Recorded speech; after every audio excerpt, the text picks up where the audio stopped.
Loco pilot. ഞാൻ first time ആട്ടോ ഒരു ലോക്കോ പൈലറ്റിൻ്റെ അടുത്ത് നേരിട്ട് സംസാരിക്കുന്നതൊക്കെ. അപ്പോൾ എനിക്ക് തന്നെ ശരിക്കും പറഞ്ഞു കഴിഞ്ഞാൽ ഒരുപാട് ഡൗട്ട്സ് ഉണ്ടായിരുന്നു.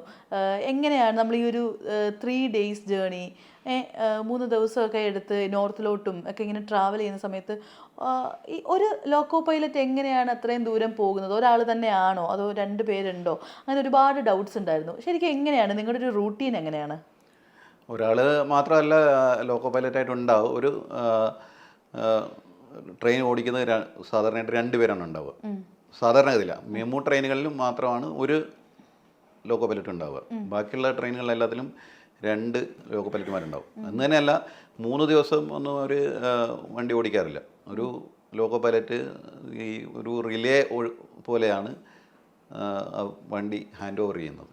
ഒരു സ്റ്റേഷനിൽ അതായത് ഉദാഹരണത്തിന് ഇപ്പോൾ തിരുവനന്തപുരത്ത് നിന്ന് ബോംബെക്കുള്ള നേത്രാവതി എക്സ്പ്രസ് ആണെങ്കിൽ തിരുവനന്തപുരത്ത് നിന്ന് അവർ എറണാകുളം വരെ ഒരു ക്രൂ വർക്ക് ചെയ്യും. എറണാകുളത്ത് നിന്ന് അടുത്ത ക്രൂ ഷൊർണൂർ വരെ വർക്ക് ചെയ്യും.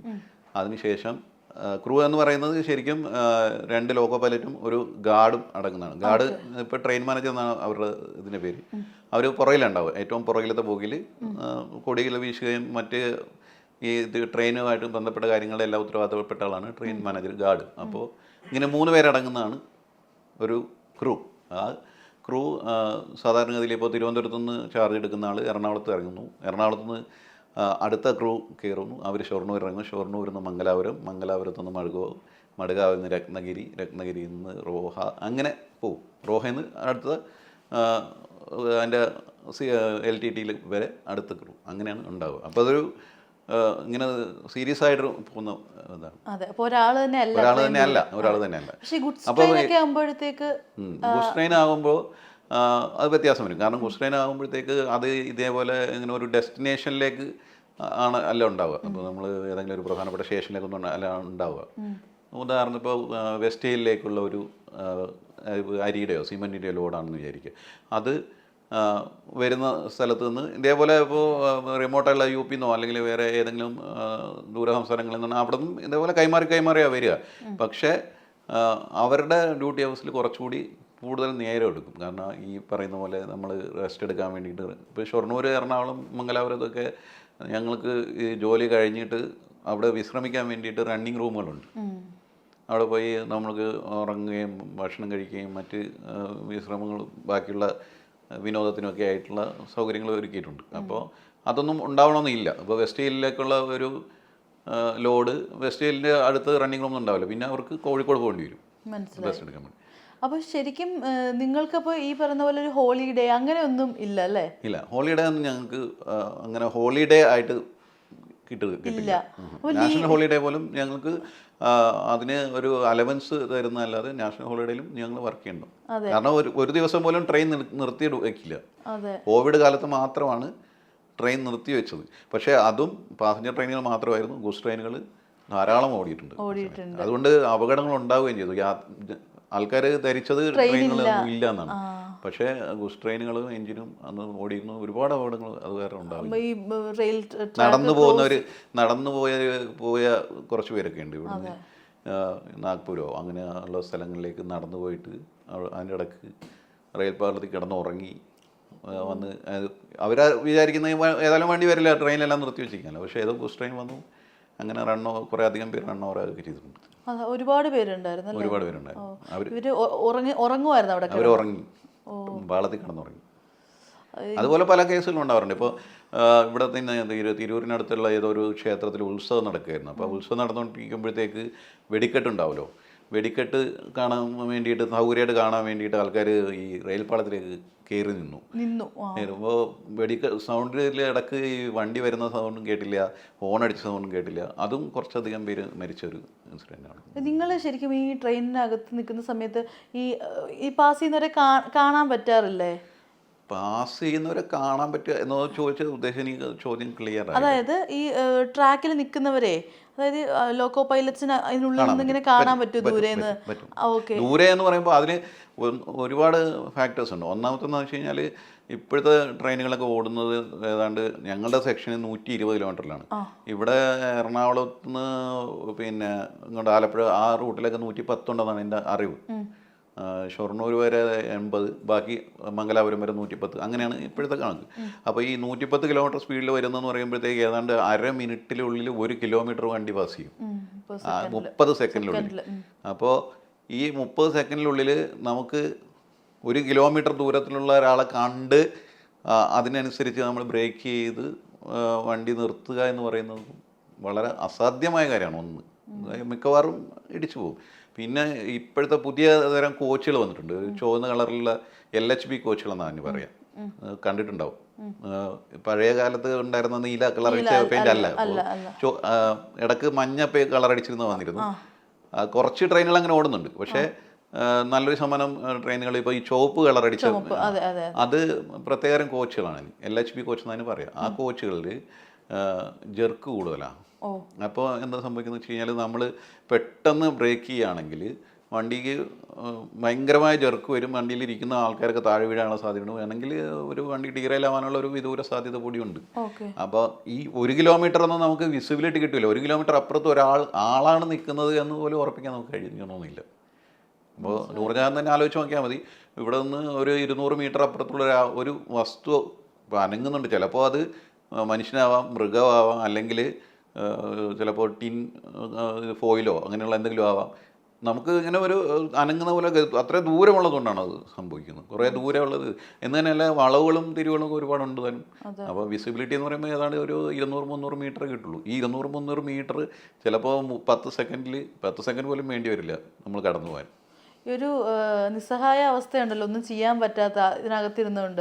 അപ്പോൾ ആ ഒരു ട്രോമ എന്ന് പറഞ്ഞാൽ ഭയങ്കര വലുതല്ലേ, നമ്മൾ ആ ഒരു വണ്ടി തട്ടിയിട്ട് പോകുന്ന ഒരു ട്രോമ എന്ന് പറയുമ്പോഴത്തേക്ക്. ഇത് എങ്ങനെ ഇത് ഓവർകം ചെയ്തത്? ഫസ്റ്റ് ആക്സിഡന്റ് അനുഭവം എന്തായിരുന്നു ആദ്യത്തെ? എൻ്റെ ആദ്യത്തെ അനുഭവം ട്രോമ ഉണ്ട്, പക്ഷേ ട്രോമ എന്ന് പറയുന്നത് നമുക്കൊരു ശീലമാകുന്നതുകൊണ്ട് നമ്മുടെ തലച്ചോറ് അത് കുറേയൊക്കെ ഇഗ്നോർ ചെയ്ത് കളയുന്നു. അപ്പോൾ വളരെ സ്പെഷ്യൽ അല്ലാത്ത ചില കേസുകളിൽ ഒഴിച്ചു കഴിഞ്ഞാൽ നമുക്ക് കുറച്ച് കഴിയുമ്പോൾ നമ്മൾ അതിനോട് പൊരുത്തപ്പെടും. ഇതിപ്പോൾ അത് ഞാനിപ്പോൾ നമ്മുടെ പല സുഹൃത്തുക്കളും പറഞ്ഞ് ഞാൻ കേട്ടിട്ടുണ്ട്, ഞാനല്ലല്ലോ തട്ടിയത്, എൻജിനല്ലേ തട്ടിയത്. ഞാനും മനസ്സിലാക്കുന്നത് ഇപ്പോൾ ഒരാൾ വന്നിട്ട് ഒരു സൂയിസൈഡിന് വരുന്ന ഒരാളോട് എനിക്ക് യാതൊരു സഹതാപം തോന്നാറില്ല. പറയുമ്പോൾ ചിലപ്പോൾ അത് ക്രൂരമാണ്, പക്ഷേ എനിക്ക് കാര്യമായ യാതൊരു സഹതാപവും ഒരു ആത്മഹത്യ ചെയ്യാൻ വരുന്ന ഒരാളോട് തോന്നാറില്ല. കാരണം ഞാൻ 2-3 പേരെ രക്ഷിച്ചിട്ടുണ്ട്. അവരെല്ലാം പറഞ്ഞ കഥകൾ കേട്ടപ്പോഴത്തേക്ക് ഇവർക്ക് മരിക്കുന്നതാണ് നല്ലത് എന്നാണ് എനിക്ക് തോന്നിയത്.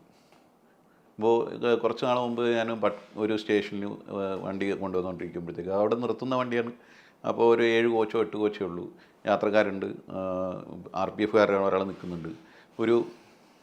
ഈ പാഴ്സൽ അൺലോഡിങ്ങിന് വേണ്ടിയിട്ട് ഇപ്പോൾ പ്രൈവറ്റായിട്ട് ആൾക്കാർക്ക് ഔട്ട്സോഴ്സ് ചെയ്തിട്ടുണ്ട്. അപ്പോൾ അവരുടെ യൂണിഫോം ധരിച്ച ഒരാൾ നിൽക്കുന്നുണ്ട്. അപ്പോൾ ഞങ്ങളുടെ വണ്ടി ഏതാണ്ട് ഇത്ര ദൂരം എത്തിയപ്പോഴത്തേക്ക് അയാൾ ട്രാക്കിലേക്ക് എടുത്ത് ചാടി അവിടെ തലവെച്ച് കിടന്നു.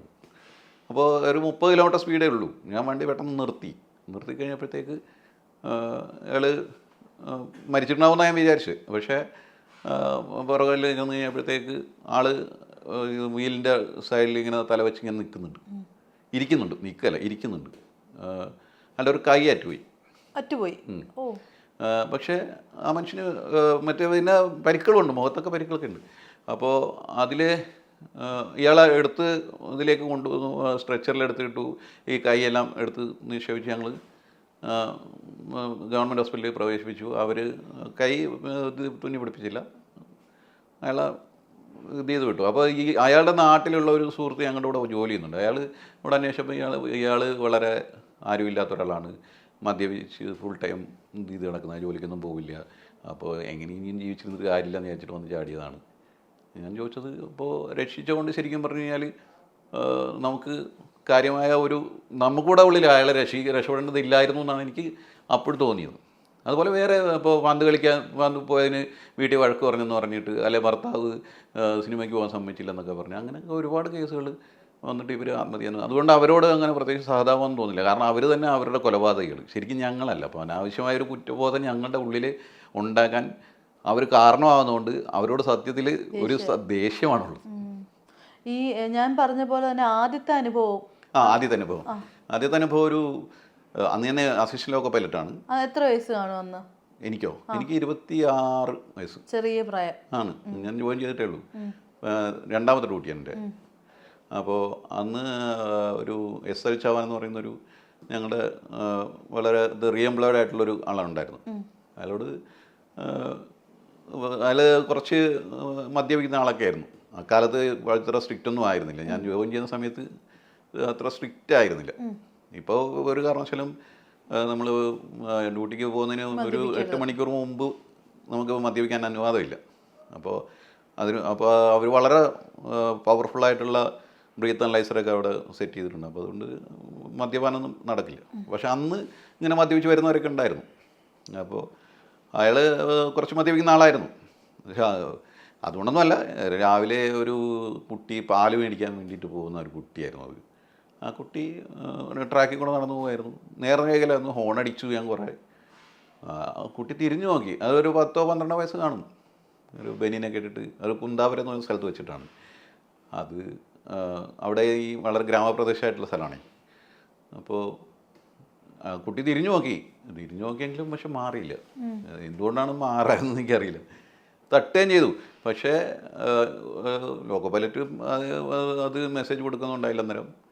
അതിനുശേഷം ഞാൻ പുള്ളിയോട് ചോദിച്ചു. പുള്ളി ഒരു വളരെ മോശപ്പെട്ടൊരു പദം പറഞ്ഞ് അത് മറന്നു കേൾക്കൂ എന്നുള്ള രീതിക്കാണ് പുള്ളി എന്നോട് സംസാരിച്ചത്. തിരിച്ച് ഉച്ച സമയത്ത് അടുത്ത വണ്ടി പോകുമ്പോഴത്തേക്ക് പക്ഷേ അവിടെ അങ്ങനെയുള്ള യാതൊരു സംഭവങ്ങളോ ഒന്നും ഉണ്ടായിരുന്നില്ല. ആരും അതിനെക്കുറിച്ച് അന്വേഷിച്ചതായിട്ട് ഞാൻ അറിഞ്ഞിട്ടില്ല. ലോക്കോ പൈലറ്റിനോട് ചോദിച്ചോന്ന് എനിക്കറിയില്ല. അതായിരുന്നു എൻ്റെ ആദ്യത്തെ റൺ ഓവർ. അത് പക്ഷേ വളരെ ട്രോമാറ്റിക് ആയിട്ടുള്ള സാധനമായിരുന്നു അന്ന്. ആദ്യത്തെയൊക്കെ ആകുമ്പോൾ നമുക്ക് കുറച്ച് ദിവസത്തേക്ക് ഉറങ്ങാനൊക്കെ ഒരു പ്രയാസമൊക്കെ ഉണ്ടാവുമായിരുന്നു. പക്ഷേ ഇപ്പോൾ ഞാൻ 26 വർഷമായി ഞാൻ ജോലി ചെയ്യുന്നു. അപ്പോൾ ഇതിനിടയ്ക്ക് കുറേ പ്രാവശ്യം പല വിധത്തിലുള്ള മരണങ്ങളും പല ദുരന്തങ്ങളും ഒക്കെ കണ്ടിട്ടുണ്ട്.